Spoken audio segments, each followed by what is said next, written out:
Welcome to the world of science fiction stories, and don't forget to like, share and subscribe my channel. Enjoy the listening. The warnings were there, their pride wrote their end. They didn't listen. That's the part that stuck with Cale the most, even years later, as he stood alone in the crumbling ruins of Earth's last outpost. The warnings were all there, broadcasted on every frequency, drawn in the stars, whispered through the mouths of those who dared explore the dark space beyond Sector 19, and yet in the boardrooms of power and the steel towers of Earth GV, they scoffed. Primitive signals, cosmic noise, nothing to worry about. Kyle had been a systems engineer back then, just a cog. He wasn't important enough to sit at the table, but he was close enough to hear the laughter echo through the halls whenever someone brought up the transmissions. Warnings, not threats. Please, not orders, they said, and humanity, in all its arrogance, assumed that if someone was begging us to stop, it meant they were weaker. It was our first mistake. They called it the whisper net, faint signals coming from a quadrant we'd marked as dead space. At first, it was just static, then a pattern, then language, a language no AI could translate, but which made human minds twitch. Sleepers who worked near the signals began having nightmares, visions of burning stars, crumbling planets, screams that didn't need sound. Still, we pressed forward. The frontier colonies, those desperate to make a name for themselves, ignored the growing list of missing science vessels. A few freighters never reported back. Could have been pirates, could have been equipment failure, could have been anything but what the signals warned of: do not cross the veil. We buried them there. We died to trap them. That was the second mistake, thinking it wasn't about us.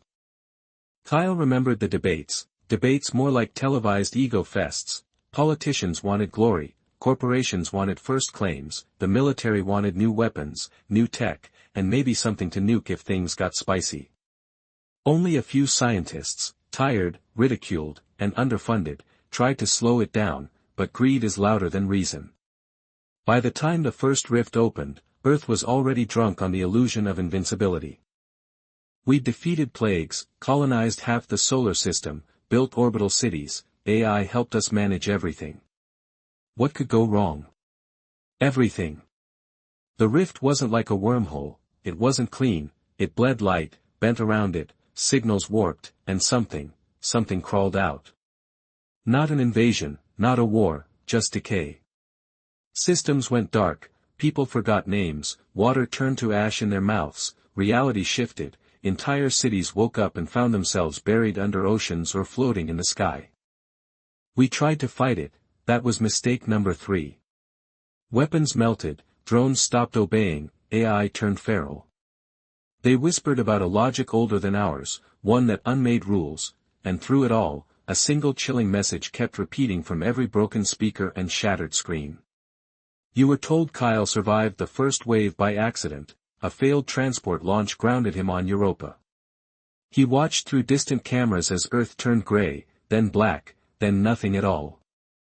The veil expanded, swallowing colonies like pebbles in a black tide. No ships returned, no signals escaped, only silence. Now, years later, Kyle stood in the frost-covered ruins of Outpost K-17, one of the last beacons on Europa. He was one of maybe a dozen humans left, scattered, hiding, waiting. He'd seen the arrogance firsthand, he'd watched humanity brush off the gods and dig up devils buried for millennia, and he understood now: the warnings weren't a threat, they were a mercy. But we didn't deserve mercy. Kyle didn't sleep much anymore, not because of fear, he had moved past that long ago. What haunted him now was the sound, the quiet hum of the wind across Europa's icy plains. It used to be soothing, now it carried faint whispers, almost too soft to catch, but always there, like the air itself remembered the screams of Earth and wasn't ready to let them go. He spent his days maintaining the outpost systems. The geothermal core kept things running, barely. Rations were thinning out, the grow pods were stunted, and the only other person left with him, Lieutenant Rhys Vega, hadn't spoken in weeks, not since the last transmission from Mars went silent. They weren't dead, not yet, but they weren't living either, just stretching out the end.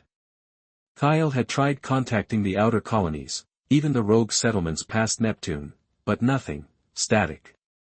The stars still blinked, but they were distant and cold, like indifferent gods watching their failed children.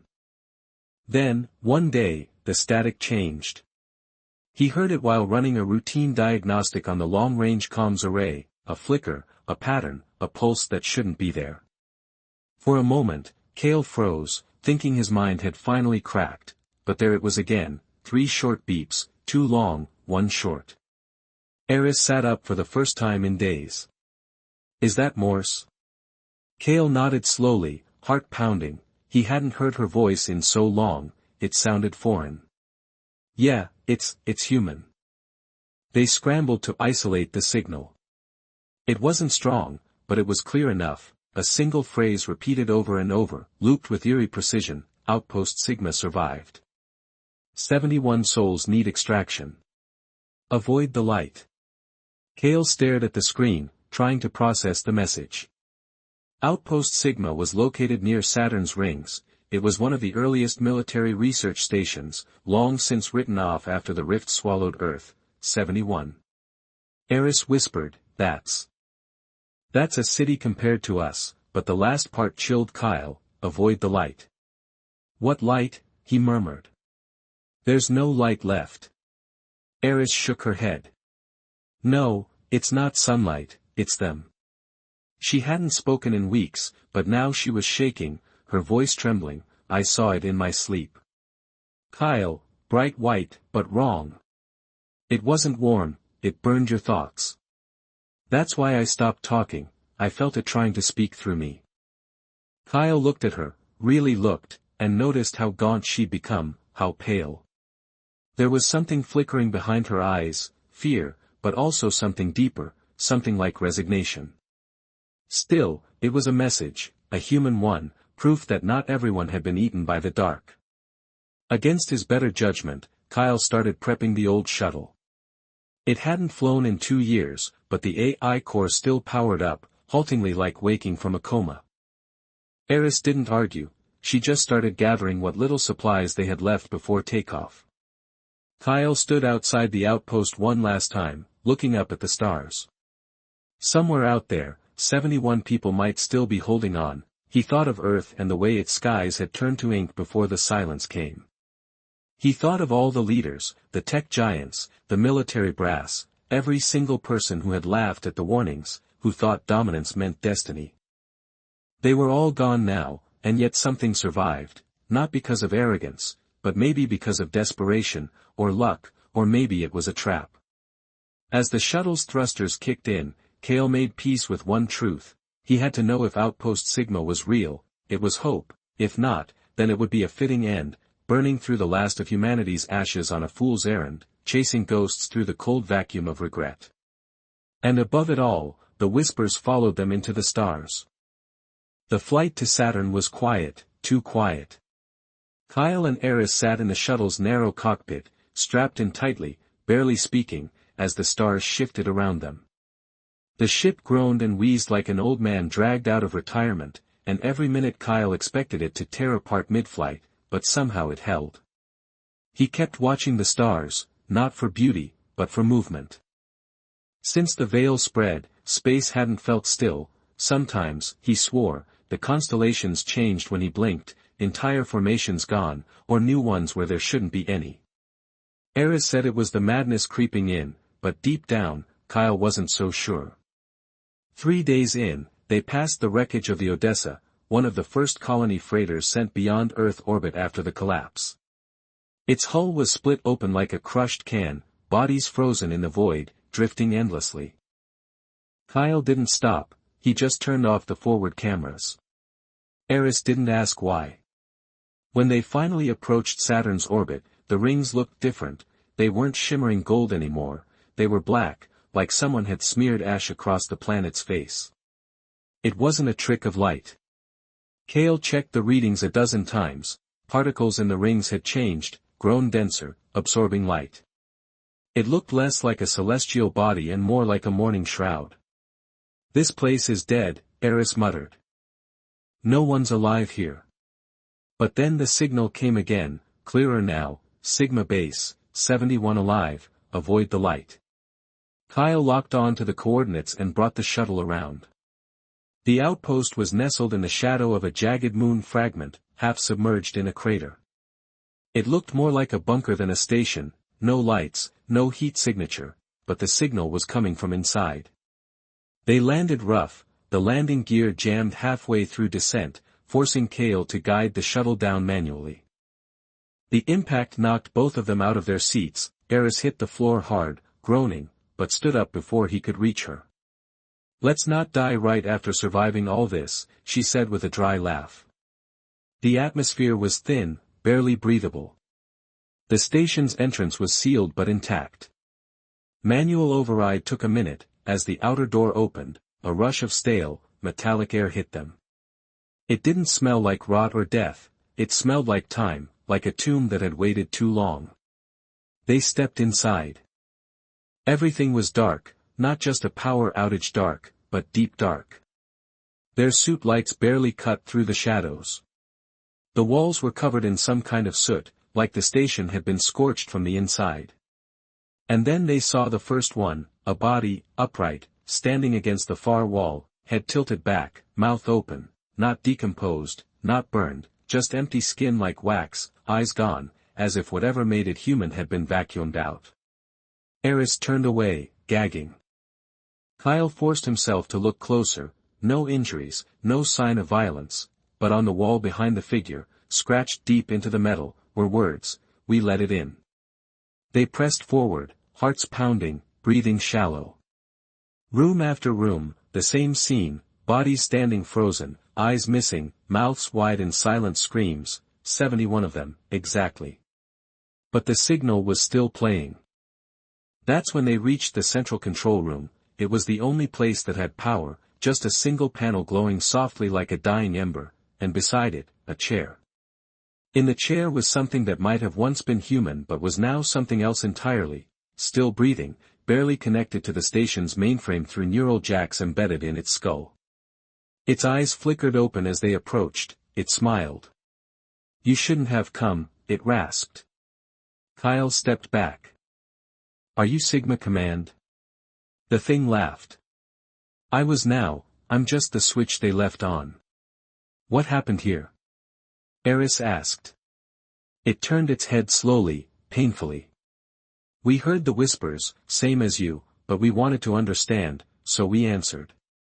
We spoke back, and it noticed us." Kyle's blood ran cold. "You sent the signal." "I didn't." The thing replied, "It did, it used me. It uses everything." Behind them, the station lights began to flicker on and off, rhythmic like a pulse. Kyle turned to Eris. Her face had gone pale again.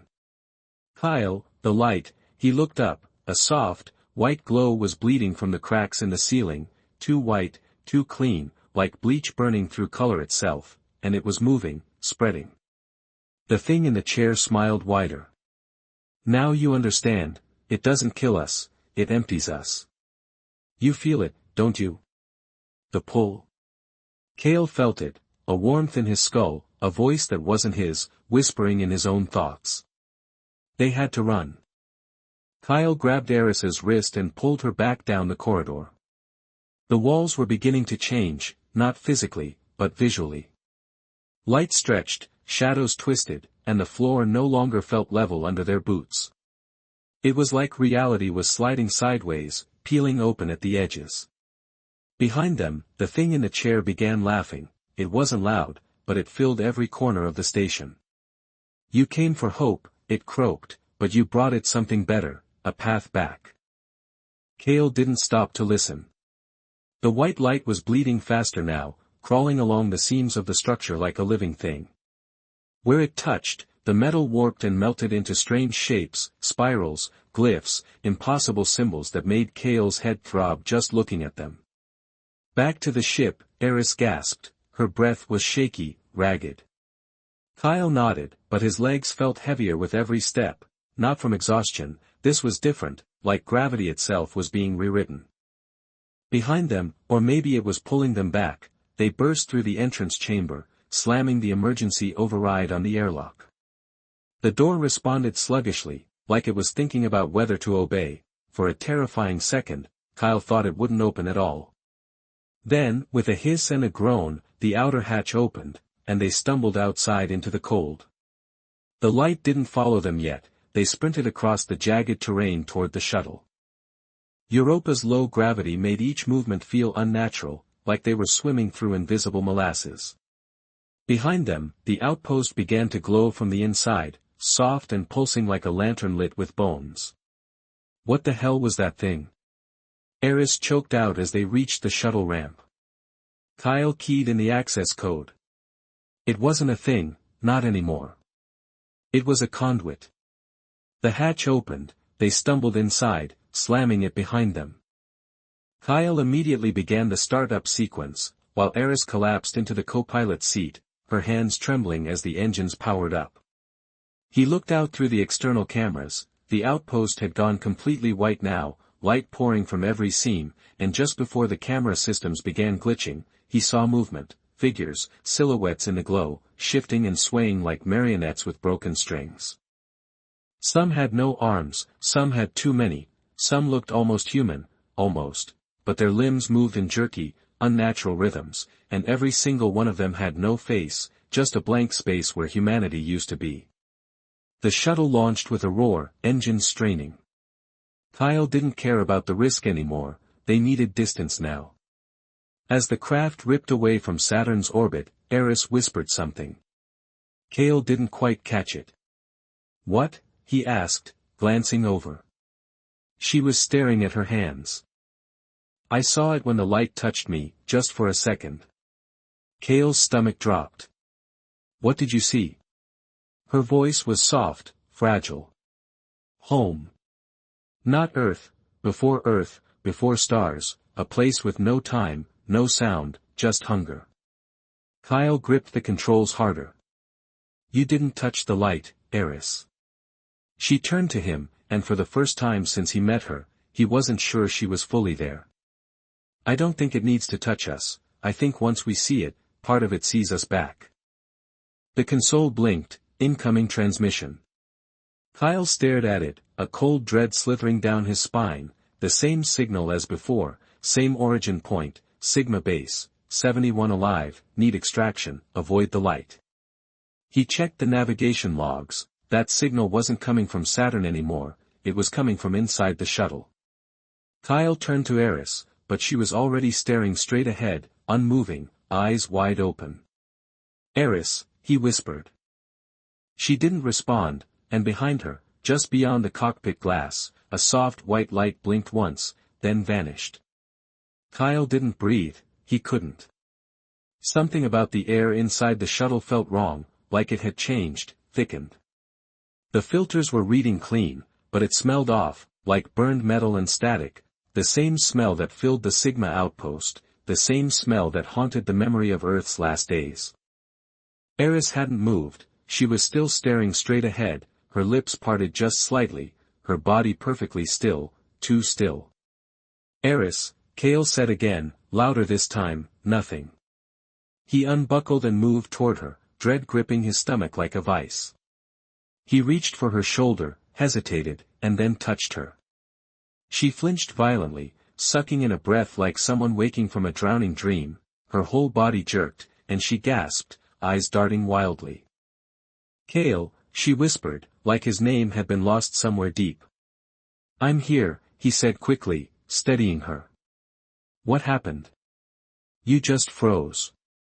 She stared at him, dazed. I was somewhere else. Kyle's throat tightened. You didn't go anywhere, we're still on the shuttle. No, she said, shaking her head. I was in a city, a dead city. Everything was gray, no people, no sky, just light, and it was inside the buildings, crawling down the streets. I could feel it looking for me. Kyle moved back to the console. He scanned every subsystem, ran a diagnostic on life support, on the comms array, on the AI core, everything checked out, no anomalies, no breaches. But the signal was still there, echoing like a ghost, Sigma base, 71 alive, need extraction, avoid the light. He isolated the signal's origin line by line, it wasn't external, it was baked into the shuttle's software, written into the system. The voice wasn't being broadcast anymore, it was part of the code now. I don't think it just sees us, Kyle said quietly. I think it follows. The jump drive wasn't ready yet, but they couldn't stay near Saturn. Kyle adjusted their heading toward the edge of the solar system. One of the old dark colonies, 09, was rumored to have survived in silence, completely cut off, no AI, no satellites, no light-based tech, just cold analog machinery. Maybe it was just a myth, but at this point, Kale was willing to gamble on a ghost. Hours passed, Eris didn't sleep, neither did Kyle. The shuttle's hum began to warp, sometimes stretching, sometimes skipping, the lights would flicker in soft patterns, pulsing. Watching, Kyle even caught a glimpse of his own reflection, blinking out of sync with him in the cockpit glass. They stopped speaking much. It wasn't fear anymore, it was weariness, the kind that comes when you realize survival might not be worth the cost anymore. Then something changed, the stars outside flickered and didn't come back, not all of them, just a handful, then a dozen, then more. Entire constellations winked out like dying candles, not from a malfunction. Kyle checked, the sensors were fine. The stars are gone. We've been marked, Eris whispered. Kyle looked at her, her voice was flat, calm. What do you mean? She didn't answer, she just raised a trembling hand and pointed to the floor of the cockpit. There, slowly spreading across the metal, was light, not bright, not glowing, but wrong, a pale shimmer like moonlight seen through water. It moved like a stain, reaching towards their boots. Kyle scrambled back, yanking Eris with him. He shut down every non-essential system, lights, heat, artificial gravity, anything that gave off a pulse. The shuttle groaned, and the light paused, then receded slightly, confused. It wasn't alive in the way they understood, but it learned, it adjusted. This isn't infection, Kale muttered, it's conversion. He realized something then, the veil, the collapse of Earth, the rift, it wasn't destruction, it was replacement. It wasn't trying to kill humanity, it was trying to overwrite it. Kale, Eris's voice was suddenly low, shaky again. He turned, she was holding her arm out, under her skin something was moving, a soft white glow, faint but unmistakable, tracing her veins from her wrist to her shoulder. It touched me, she said, voice breaking. Back in the outpost, I lied. I didn't see it, it brushed me. Kyle stepped back, horror locking his jaw. She looked up at him, eyes wet. I don't know how long I have. Kyle couldn't speak, he just stared at her arm, watched that pale light pulsing underneath her skin like a slow heartbeat, steady, patient. It wasn't spreading fast, it didn't need to. Whatever it was, it had time. It was playing the long game, crawling into her inch by inch until she wouldn't be Eris anymore, she'd be something else. I thought I could fight it, she whispered, sitting slowly against the cold wall of the shuttle. That maybe I was strong enough, but it doesn't want to kill me, Kyle, it wants to be me. Kyle swallowed hard. He looked away, blinking fast. This wasn't a battle he'd trained for, there were no guns, no monsters you could shoot, just slow, quiet unmaking. You should have told me, he muttered. I know, she said, but you would have left me behind. I still might. She smiled a little at that, sad, tired. Yeah, you should, he thought, staring at the controls, the backup pods, the emergency bay, all the ways he could cut her off from the ship, eject her, quarantine her, leave her drifting into blackness. But she wasn't a stranger, she was the only person left who still remembered the taste of coffee, the buzz of city streets, the smell of burning fuel on a cold morning back on Mars Station. He couldn't just let her go, not yet. We're not there yet, he said. Where, 09, she tilted her head. You still think that place is real? I need to, it was a lie, but it was a good one. He returned to the controls, reactivating minimum life support. The shuttle dimmed to red emergency lighting. He rerouted power through manual bypasses, avoiding the AI core entirely. If the light in her was trying to spread through code, it wouldn't find a path here. But the real problem wasn't Eris, it was the signal, that whisper from Sigma Base. They destroyed the outpost, left it behind, but the message still looped, not from outside, from the ship, the same line over and over again, like a memory stuck in a dying brain: Sigma Base, 71 alive, need extraction, avoid the light. He tried to delete the file, wipe the drive, nothing worked. It was embedded in system roots, deeper than any human code had access to, almost like it had written itself into the ship's architecture, and then it changed just once. 72 alive, extraction successful. Kyle froze. That wasn't possible. He pulled up the biosensor logs, 2 signatures, same as before, him, Riss, but now one of them was labeled clean and the other integrated. He turned slowly. Eris was still seated against the wall, hugging her knees, but her eyes were glowing faintly now, just beneath the surface, like something watching from behind glass. "You hear it now, don't you?" she asked quietly. Kyle nodded, his ears were ringing soft, almost melodic, like a lullaby sung in reverse. "I think," she said slowly, "it doesn't want to destroy the universe, it wants to remake it, but first it needs mirrors, hosts, reflections of what we were." Kyle leaned against the console, breathing hard. "So what do I do? Just let it take you?" "No," she said, "you take me somewhere dark, somewhere dead, somewhere it can't grow." "You want me to kill you?" She didn't answer, didn't have to. Kyle sat down beside her, head against the wall, and stared out into the black. "I don't think I can," he whispered. "Then it'll take you next," she murmured, resting her head on his shoulder. And in the silence, the ship began to hum again, low, familiar, like a chorus of voices far away singing in a tongue no one alive had ever spoken. Kyle didn't sleep, he couldn't, not with that humming growing louder, not with the shadows in the corners of the shuttle moving when he wasn't looking, not with Eris breathing beside him like everything was normal, like the thing inside her wasn't slowly rewriting who she was piece by piece. It had been 2 days since Saturn, 2 days since the light touched her. Now her skin was cooler, her voice slower, her eyes too still. But the worst part, she still sounded like Eris, still looked like her, still knew his name. That was the trick, the cruelest part of this whole thing. It wasn't possession, it was replacement, and it was doing it perfectly. He spent most of his time in the cockpit, rerouting systems through old analog backups, cutting off every non-essential circuit. He pulled power from the AI core, completely shut down autopilot, disconnected the ship's internal comms, anything to stop the signal from spreading, anything to isolate whatever she was becoming. He thought it was working until he heard her humming the same melody the ship played when the signal first came through, that broken, backward lullaby. "Eris," he said one day, not turning to look at her, "what's your mother's name?" Silence. Then softly, I don't remember. You told me once, back on Europa, she worked in the water labs." She blinked slowly. "Maybe that sounds familiar. What was her name?" She looked at him, eyes pale, voice calm. "What does it matter now?" That was when he knew she was almost gone.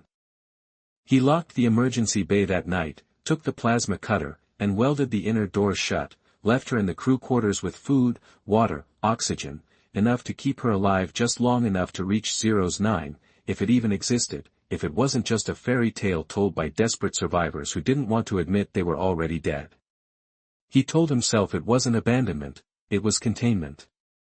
But he still heard her voice through the walls, calm, kind software, "Kale, don't do this. I'm still here."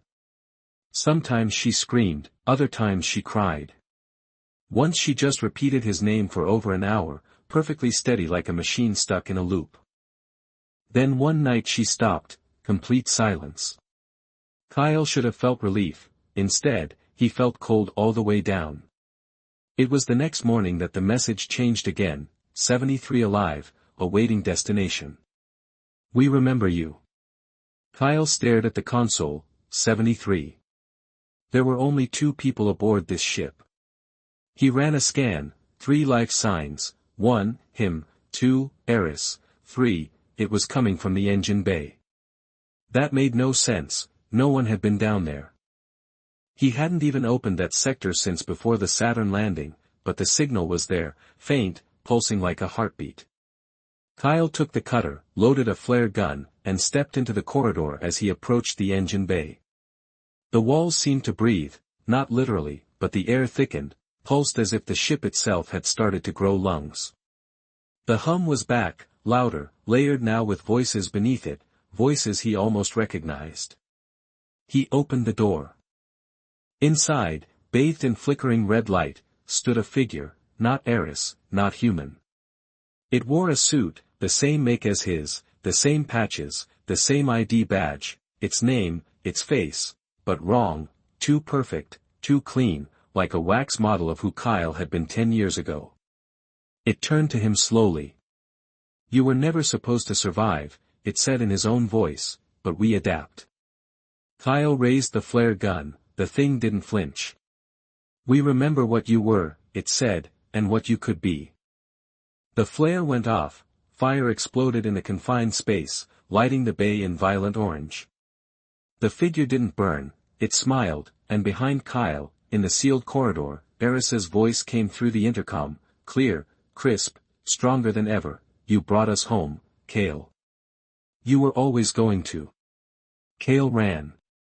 He didn't know where, there was nowhere left to go. The ship was small, barely more than a tin can with thrusters, but in that moment, it felt like an endless trap, a maze designed to hold him just long enough for them to finish what they started.